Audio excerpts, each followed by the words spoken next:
तो चर्चित शराब घोटाला मामले में कवासी लखमा की न्यायिक रिमांड लगभग खत्म हो चुकी है। तो ईडी के स्पेशल कोर्ट में उन्हें पेश किया जाएगा। ईडी न्यायिक रिमांड बढ़ाने की मांग कर सकती है।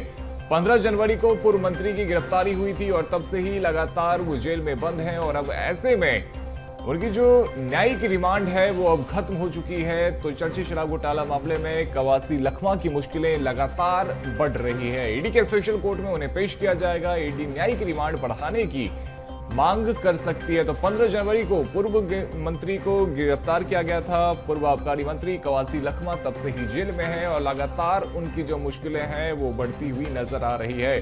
तो इस खबर पर ज्यादा जानकारी के साथ अविनाश हमारे साथ में जुड़ रहे हैं। अविनाश, कवासी लखमा की जो रिमांड है, न्यायिक रिमांड, वो अब लगभग खत्म हो चुका है। तो ऐसे में क्या उनकी मुश्किलें अभी और बढ़ेंगी या फिर उन्हें कोई राहत आज मिलने की उम्मीद है?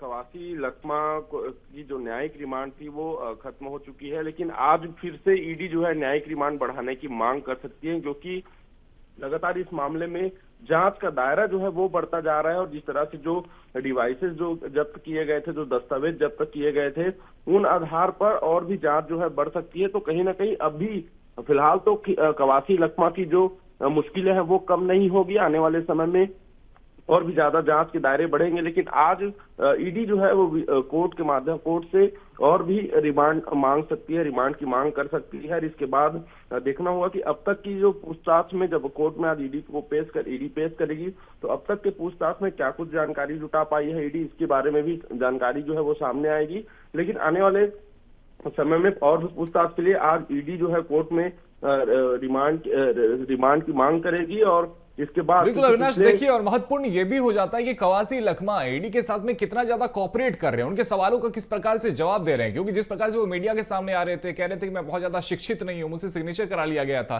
तो ऐसे में ईडी उनके जवाबों से कितना संतुष्ट होती है, ये भी एक बड़ा प्रश्न है।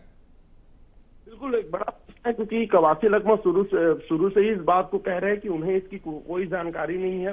उनसे हस्ताक्षर कराया गया है और हस्ताक्षर के चलते वो इस केस में फंस रहे। लेकिन बड़ा सवाल यही है कि इतने बड़े मंत्री हैं, आबकारी मंत्री हैं, सबसे ज्यादा राजस्व देता है जिस विभाग के, उस विभाग के मंत्री रहे हैं, पर ऐसे में मंत्री को जानकारी नहीं होना कई सवालों को खड़ा करता है। लेकिन जो पिछले बार में जो साक्ष्य मिले हैं ईडी को, जिसमें प्रति महीने 2 करोड़ रुपए कवासी लखमा को जाते थे, कमीशन के तौर पर जाते थे, इन राशियों का उपयोग कांग्रेस भवन बनाने में, घर निर्माण करने में किया गया है, इसके साक्ष्य मिले थे।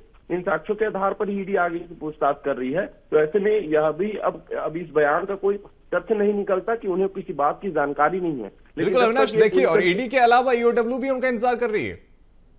बिल्कुल तमाम जो एजेंसी है वो भी इंतजार कर रही है। और कहीं ना कहीं इसे माना जा रहा है कि अब कवासी लखमा की मुश्किलें और भी ज्यादा बढ़ती नजर आएंगी। लेकिन बड़ी बात है इसमें यह भी है कि और कितने ऐसे नेता हैं, कौन कौन लोग संलिप्त थे इसमें, उन नामों का भी खुलासा जो है वो हो सकता है। जी, बहुत शुक्रिया अविनाश, आपको हमारे साथ में जुड़ने के लिए और इस तमाम अपडेट के लिए।